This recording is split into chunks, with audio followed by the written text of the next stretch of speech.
And all right, so now let's move on to more relevant news. And as we were mentioning earlier, all right, so the NBA is coming back. It's official. It is happening. No more guessing of like, is it coming back this year? Is it getting canceled? Well, technically, it's gonna go on a vote on Thursday, but That's true. It's but true. most likely, yes, it's gonna come back. I mean, once Woj said, I mean, he ended the tweet saying the NBA is back. And you know, if Woj says it, It's a song. yeah, basically.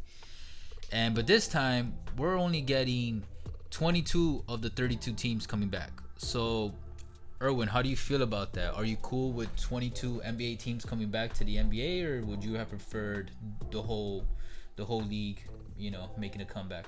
No, man, hell no. I don't want the whole league coming back, man. I'm not interested in seeing, um, uh,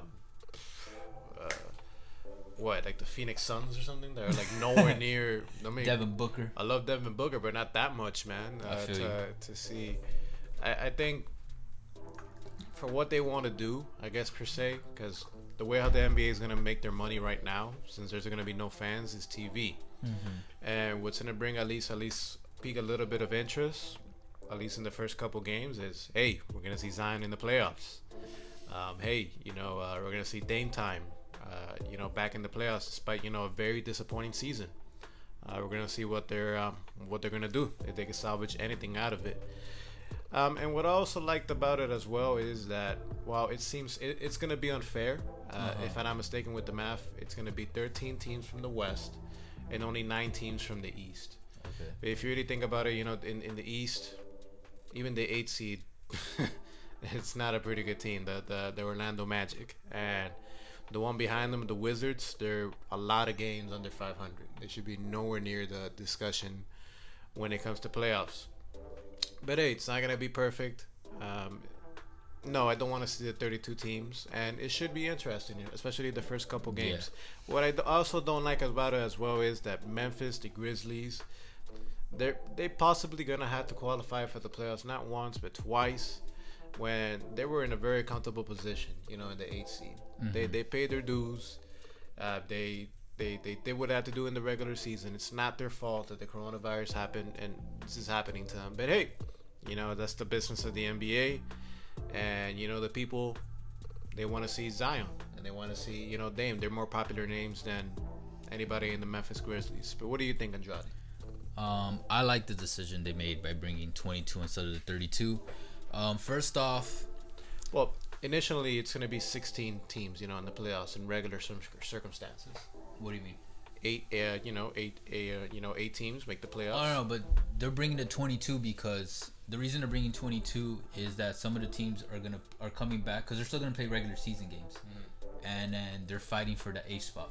But then from the calculations, they took out the 10 teams that like had already been taken out of the conversation, or the chances were too low. You know what I mean? Gotcha. So that's why I agree with the move. Like, one, we don't need to see those teams, especially we gotta speed things up, so this season doesn't end too late, so then next season doesn't start too late, and then that next season doesn't end too late, because next year we still got the Olympics, remember, that got postponed. So it's like now we're trying to get everything to fit in a year. Jeez. And then also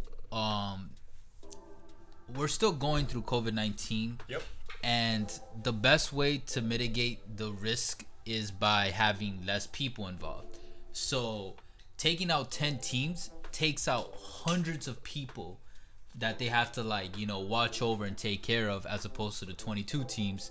So 22 teams is still going to be a ton of people, but if you can cut some of them out, it helps a lot in containing the whole risk, especially the large risk of who can get it. I loved, I think it was Jalen Rose talked about it. Like, you got to keep in mind, like, not just the players, but everyone that's around the players, coaches.